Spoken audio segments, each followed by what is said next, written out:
윤석열 대통령이 이달 말 미국 국빈 방문 기간 중 미 상하원의 초청을 받아 의회 합동회의 연설을 10년 만에 하게 됐다고 합니다. 윤석열 정부는 대한민국의 국격에 맞게 세계적 흐름에 발을 맞추어 나가고 있는데 민주당만은 아쉽게도 이러한 세계적 흐름에 역행하여 21세기의 괴담 정치 행보를 계속 이어가고 있습니다. 오늘부터 더불어민주당의 후쿠시마 원전 오염수 방출 저지 대응단 의원 5명이 일본 후쿠시마를 항의 방문한다고 합니다.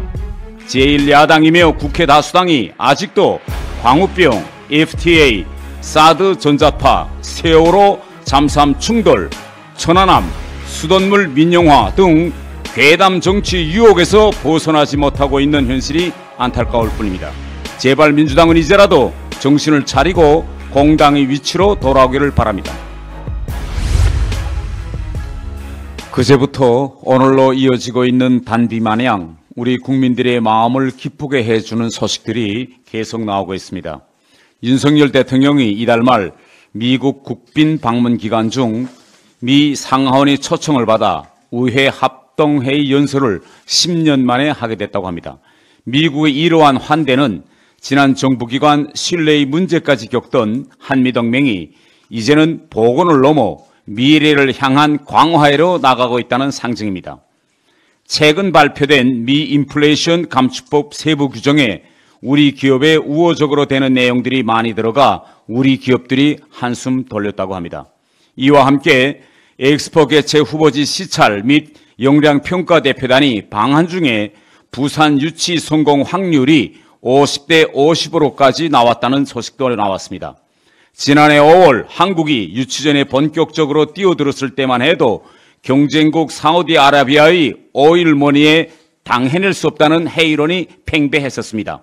하지만 난관 속에서도 윤석열 정부와 부산 시민들, 더 나아가 모든 국민들이 일본의 나고야를 꺾고 88 서울올림픽을 유치한 것과 비슷한 대역전극을 쓰고 있습니다.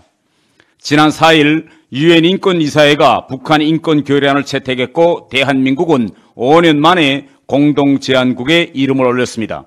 그리고 지난 3월 31일 윤석열 정부가 역대 정부 최초로 북한 인권 보고서를 공개했습니다.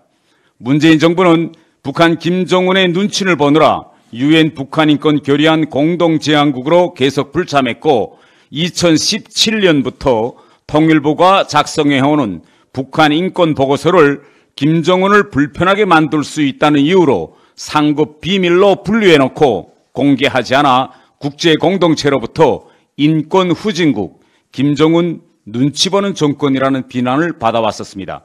윤석열 정부 들어 이러한 오명을 드디어 벗게 되었습니다.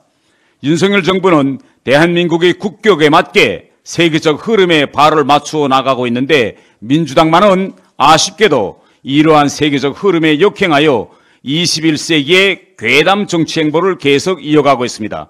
오늘부터 더불어민주당의 후쿠시마 원전 오염수 방출 저지 대응단 의원 5명이 일본 후쿠시마를 항의 방문한다고 합니다. 제1야당이며 국회 다수당이 아직도 광우병, FTA, 사드 전자파, 세월호 잠수함 충돌, 천안함, 수돗물 민영화 등 괴담 정치 유혹에서 벗어나지 못하고 있는 현실이 안타까울 뿐입니다.